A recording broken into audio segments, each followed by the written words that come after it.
De volta com os donos da bola. E aí, qual que é a sua programação para essa semana, hein? Eu convido você a chamar todo mundo e dar aquele passeio caprichado, sabe onde? No Vale Sul Shopping. Lá você tem de tudo que precisa para se divertir com a família toda. Além disso, tem toda a tranquilidade e conforto com estacionamento coberto e manobrista no subsolo. Você fica longe, livre de procurar as vagas, né? Tem também academia moderna para o seu treino e lojas do seu esporte favorito. Tem também livraria com lançamentos aclamados e cafés deliciosos, restaurantes com o melhor da gastronomia, além de boliche com snooker bar. Visite você também a expansão do Vale Sul Shopping, com você em todos os momentos. Agora vamos falar de futebol feminino. Daqui a pouco, às 3 da tarde, o São José entra em campo no estádio Junqueira Aires, em São Francisco do Conde, lá na Bahia. O confronto vai ser com o time do São Francisco. A partida é válida, então, pelo fechamento do primeiro turno da fase de classificação. Carmo, o São José precisa da vitória para sonhar com a classificação. Está muito difícil. E o São Francisco, né, a gente vai ver aí tabela, essa coisa toda, classificação. São Francisco, toda vez que eu vejo essa matéria das meninas treinando, eu penso que o time está treinando numa plantação de alface. Né? Tudo verdinho, alto, assim, tá alto ali o gramado. Tá precisando passar uma máquina lá para resolver o negócio. O seguinte, a classificação no Brasileiro não tá, no Paulista já está garantido, né? Com a vitória sobre o Centro Olímpico no último domingo. Jogou no Pacaembu, muito legal. E o Taubaté também, mesmo perdendo o jogo, o Taubaté e o São José se classificaram no Paulista. Já no Brasileiro, que é o São José que joga, a classificação não está fácil, ela é improvável, eu diria, porque o grupo tem times mais competitivos e o São Francisco, Thiago, ele é o penúltimo colocado. O São José, ele conseguiu uma vitória apenas contra o Lanterna, né, do campeonato. Vamos dar uma olhadinha aí que é o Pinheirense. São Francisco ali, ó, é o jogo do antepenúltimo com o penúltimo. O São José tem 5 pontos, uma vitória. O São Francisco tem 4 pontos, uma vitória. De quem eles ganharam? Do Pinheirense, lanterna do campeonato, que é o café com leite aí da competição. Não, né? Quer dizer muita coisa, não, né? Não quer não. E o São José vai fechar esse primeiro turno sem nenhuma vitória sobre os times que estão acima dele, o que mostra claramente a dificuldade com essa renovação toda que teve, um investimento muito menor, um time menos competitivo. Então a vitória hoje é possível, mas o São Francisco já deu uma recuperada, ele tem um empate contra o Sport, então já melhorou um pouco a situação. Tem a tabela de jogos aí também para dar uma olhadinha. Para fechar o primeiro turno agora, né? Ontem já tivemos o Corinthians ganhando da Ferroviária, o Corinthians é o principal time do grupo, né? O grande favorito, aliás, para ganhar o campeonato, já que ele ganhou do próprio Iranduba na rodada passada, que são os dois principais times do grupo. Então o São José pega o São Francisco, o Kidman pega o Sport Recife. Ainda hoje também. E o Iranduba pega o Pinheirense no confronto do norte, né? Amazonas contra o Pará. Agora o São José, se quiser continuar sonhando isso que você abordou no começo, Thiago, a classificação, que ainda dá para pensar em classificação,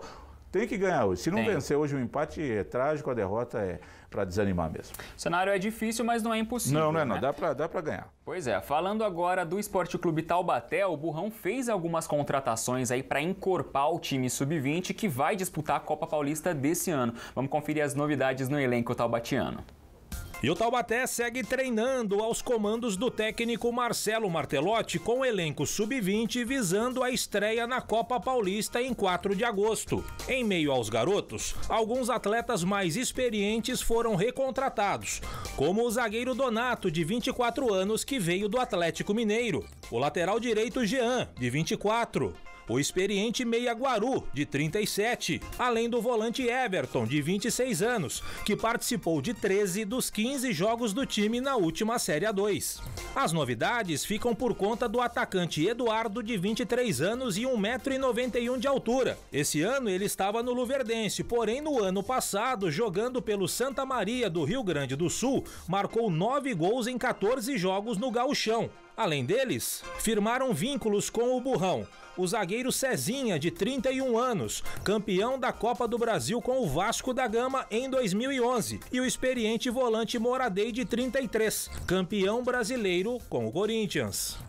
Vários nomes aí para o Taubaté, inclusive alguns já conhecidos pelo time. Carmo, contratar esses jogadores aí mais experientes para a Copa Paulista visando a Série A2, você acha importante isso aí? Tem que pensar na Copa Paulista primeiro, Thiago. Taubaté está treinando desde que acabou o Campeonato Paulista da 2, manteve o técnico Marcelo Martelotti, que foi uma condição extraordinária.